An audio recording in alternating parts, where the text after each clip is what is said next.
ভক্তবৃন্দদের, যেহেতু তাদের সহযোগিতায় কিন্তু এটা খুব শান্তিপূর্ণভাবে হচ্ছে। এবার এখানে আনসারদের রাখা হয়েছে, পুলিশ আছে, প্লাস প্রত্যেকটা পূজা মণ্ডপে কিন্তু ভলান্টিয়ার রয়ে গেছে, যারা পূজা কমিটির তরফ থেকে করা হয়েছে। এই জন্য পূজা কমিটিতে আমি আবারও ধন্যবাদ দিই।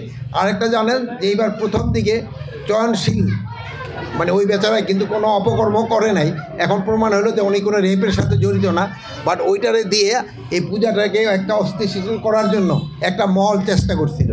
এই দুষ্কৃতিকারীরা এটা কিন্তু সাকসেসফুল হইতে পারে নাই, আপনাকে সবাই সহযোগিতার জন্য। এটা একটা বাহিরেরও একটা ইন্ধন ছিল যেন পূজাটা যেন ভালোভাবে না হতে পারে, কিন্তু এবার বাংলাদেশের সব জায়গায় ভালোভাবে পুজো হয়ে গেছে। এটার জন্য আপনাদের সবাইকে ধন্যবাদ। এবং আর আগামীকাল কিন্তু বিসর্জন এটার জন্য ভালোভাবে হয়, এটা আমরা আশা করি। আমাদের প্রতিফলন ভালো দেখেই সবাইকে ধন্যবাদ দিলাম। আর যে পার্বত্য চট্টগ্রামে যে সবসময় দেখবেন, গতবারও দেখবেন এই টাইমই কিন্তু এরা করে, এই পূজাটা যেন ভালোভাবে না হতে পারে। তারপরে তাদের একটা বৌদ্ধদের একটা বিজু উৎসব আছে, ওইটাও যেন ভালোভাবে না হতে পারে। এই জন্য পার্শ্ববর্তী দেশের সহযোগিতায় আমাদের কিছু সন্ত্রাসী যারা আছে এইটা করতে থাকে।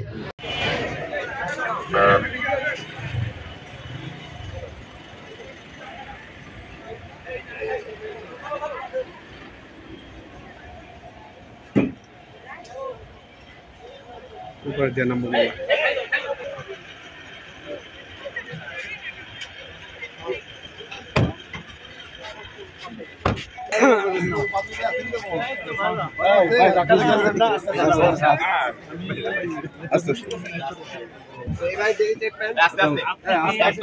সাংবাদিকদের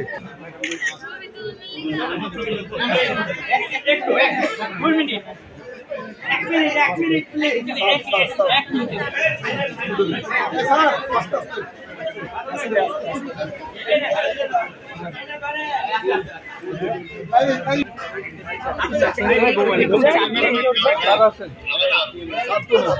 সাইদ ভাই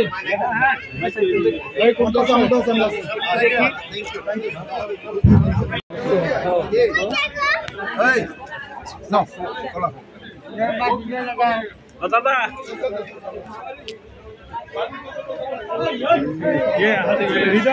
রিয়াজ এদিকে এদিকে